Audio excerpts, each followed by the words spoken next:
everyone and welcome to CYBERKINGPRODUCTIONS. Today I'm reviewing the 6th Doctor and TARDIS. It retails for $24.99 and is as usual exclusive to B&M. This was supposed to see a price increase to $34.99 but for some reason that didn't happen. Starting off with the box, it continues the new box style as seen on the previous two sets, but taller and thinner. Like last year's TARDIS set, the set doesn't have a protective window which allows the set to be easily damaged. It's a really poor design. Say what you want about the blister packaging for the Daleks, but at least they're well protected. The front of the box features the Doctor Who logo in the top left corner, with the 6th Doctor identification diamond just below it. Across from this is two info diamonds that state that you get the 6th Doctor and TARDIS, and that they're in the 5.5 inch scale. At the bottom is the 6th Doctor and TARDIS text, as well as the gold limited edition sticker. There's a huge window at the front which, like mentioned before, doesn't have any protection. You can physically touch the items before opening it. I can't stress enough how bad this design is, so I'll just stop ranting about it. The left and right sides of the box don't feature any new information, but the left side has an added 6th Doctor text at the bottom, as well as another huge exposed hole. Okay, I'll stop now, I promise. The back of the box has a write-up about the 6th Doctor, and a nice paragraph about the anniversary of the 6th Doctor figure. The top features the Doctor Who logo, while the bottom just has lots of legal gobbledygook, as well as instructions for opening and closing the TARDIS doors. Opening up the box shows off the Vortex-inspired backdrop that is actually left intact for once. But that's enough about the box. Let's take a look at the 6th Doctor and TARDIS. So here is the 6th Doctor and TARDIS, and they look really nice. Unlike most Doctor and TARDIS sets, this one is a mashup. The 6th Doctor is based off the stage play called The Ultimate Adventure, while the TARDIS is based off the prop used during the 6th Doctor's era. Let's start off with the 6th Doctor. It's been 7 years since we've had a 6th Doctor figure, which is kinda crazy to think about. It last appeared in the 13th Doctor set in 2016. Thankfully they didn't just re-release an older version, but instead gave us a whole new and unique variant. His blonde curly hair is sculpted brilliantly and features some fantastic paint apps that add a lot of definition. The face is sculpted brilliantly as well and has a great likeness of Colin Baker. Now, interestingly, they decided to colour the plastic rather than paint it on. It's the same thing they did for Professor Yana, the Master, 10th Doctor in Pentalion Sue, and the Editor back in 2007 and 2008. I don't particularly like it, but it does look far better than the last time they tried doing it. I think they did this because the cost of painting the coat was taking up most of the budget for the set, so they had to cut paint elsewhere. I could be wrong, but that's my assumption. Moving down to his torso, you can see his white shirt collar that features red question marks, with his blue cravat just below it. His white waistcoat can be seen underneath, which features coloured stripes, yellow buttons and a green chain. He sports his signature multicoloured checker coat, which just looks amazing. The colours and checkered patterns look fantastic. They did an absolutely brilliant job and I can't state that enough. It's sculpted really nicely with detail for the various folds, creases and stitching.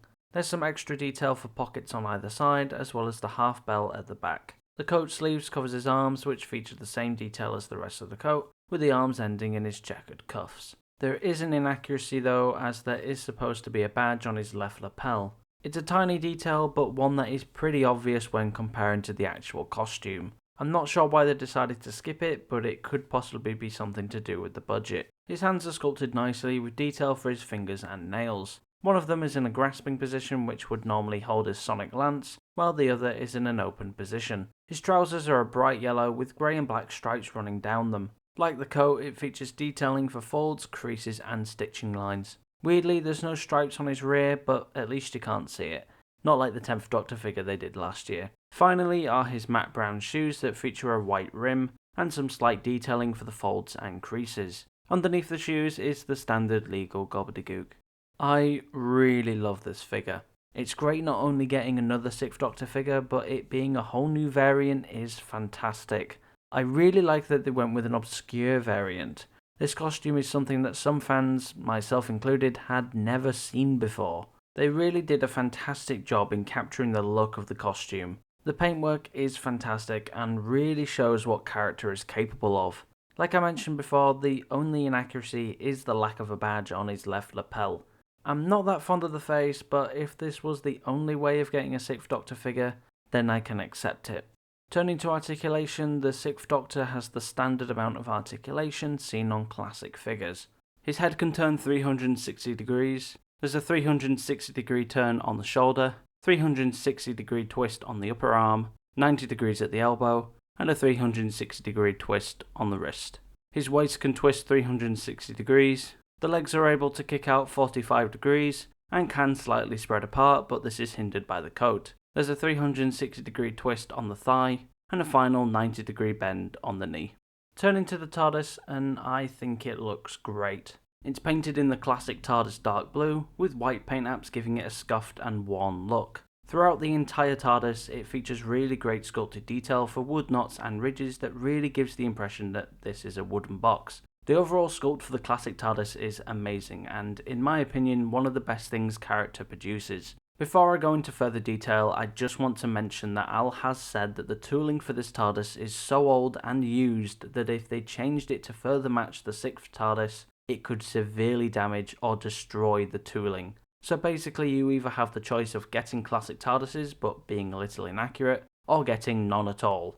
I would rather take the first option. So any inaccuracies I mention are there because of this reason. The lantern is sculpted nicely with the bulbous transparent light, blue struts and blue top. It sits on a raised squared section that is in the middle of the multi-tiered angled roof. Now here is the first of two inaccuracies. The 6th Doctor TARDIS didn't have the raised squared section, as the lantern just sat on the roof. The Police Public Call Box sign is nice and bold with its white text on the blue background. It also features a black wash to give it a dirty look. Here is the second and last inaccuracy, as the blue background continued to the edge on the prop instead of having the thick end caps. Below this are the windows, which have been sculpted nicely with the bottom left and bottom right tiles featuring a grainy texture. The non-grain tiles have been given an orangey look this time around, which is supposed to represent sun damage. I think it's maybe a little too dark, but I still think it looks great. The pull to open sign features the same detail as the police box sign, with white text, blue background and a black wash. Next to this on the other door is the gold keyhole and gold door handle. Both the left and right sides of the TARDIS are identical, with them continuing the same detail as the doors. The back, again, features the same detail but has the god-awful speaker holes and battery compartment, which looks as horrible as ever. The TARDIS sits on top of its flat base, which features lots of legal gobbledygook underneath. The inside of the TARDIS isn't anything special and looks pretty horrible. I really wish they would add a background like they did for the new series TARDISes. It would improve them so much. Turning to the features, both doors can open. Simply push on them and they'll pop open. To close the doors, pull the door on your left until it clicks into position, and then press the button on the base and the other door will spring closed. When doing a size comparison, you can see both the 6th Doctor and TARDIS fit in well with other figures and TARDISes from the lineup. So overall, what do I think about the set? I think it's stunning. If you've watched some of my older videos, you'll know I've been wanting a 6th Doctor TARDIS for a long time, pretty much since the initial 3rd Doctor and TARDIS set. I'm so glad we finally have one and it didn't disappoint. The 6th Doctor is amazing. It's so great to finally get a whole new variant of the character and not just the standard re-release. I'm not a huge fan of the face as it gives the same vibes as those short-lived Series 3 variants, but the rest of the figure makes up for it. The TARDIS is great, slightly inaccurate in some areas, but if given the choice to either get a TARDIS that is a little inaccurate or none at all, I would definitely pick the first option. Hopefully if Doctor Who becomes as big as it did in 2008, they'll be able to allocate a bigger budget for the figures and give us a more accurate version of the 6th TARDIS later down the line. So that concludes this review. If you liked it, please leave a like and tell me what you think in the comments below. If you enjoy Doctor Who content, then make sure to hit that subscribe button so you don't miss any future videos, including games, reviews and much more. Thank you all so much for watching, and until we meet again, goodbye.